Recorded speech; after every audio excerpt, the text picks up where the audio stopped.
আল্লাহ রাব্বুল আলামিন বলেছেন, নিশ্চয়ই আপনাকে আমি উত্তম চরিত্রের অধিকারী করে আমি সৃষ্টি করেছি।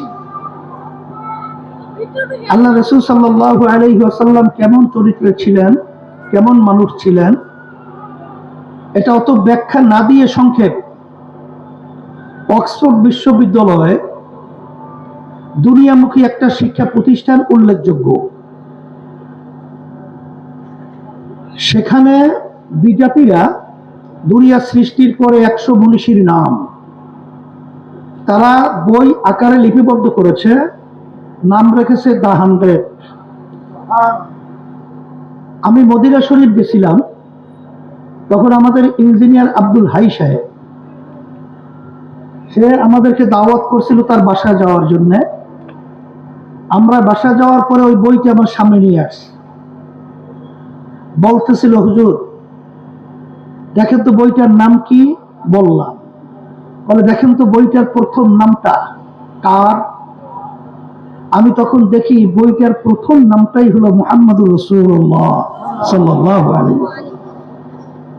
এই নামটা কিন্তু আমরা উলামায়ে কেরাম বা মুসলমানরা নিয়ে আসি নাই, এই নামটা কিন্তু বিজাতিরা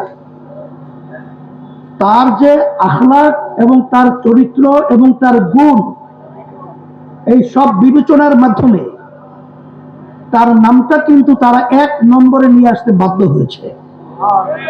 আপনারা জানেন, বিজাতিদের ভিতরে আলোচনা হচ্ছিল যে সে একজন মনীষী ঠিক আছে, কিন্তু প্রথম নাম তার নাম নিয়ে না নিয়ে আইসা তার নাম একটু নিচেও তো রাখা যায়।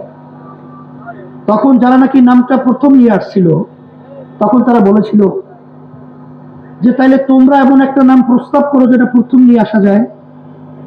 তোরা তামাম দুনিয়া তালাশ করেছে, তন্ন তন্ন করে হন্য হন্য হয়ে তালাশ করার পরেও ওই নামের গুণ বিশিষ্ট মানুষ দ্বিতীয়ত দুনিয়া সৃষ্টির পরে আর দ্বিতীয় পাওয়া যায় নাই।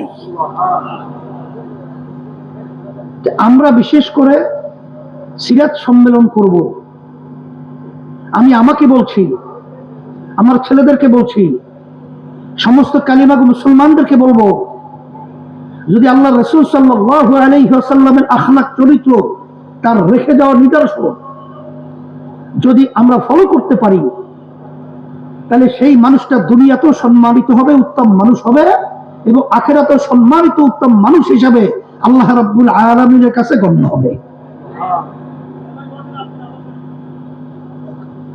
উত্তম মানুষ হওয়ার জন্য সবচেয়ে বড় কথা হলো এই, আল্লাহ রাব্বুল আলামিন তার রাসূলকে দুনিয়াতে পাঠিয়েছেন কতগুলো কাজ নিয়ে।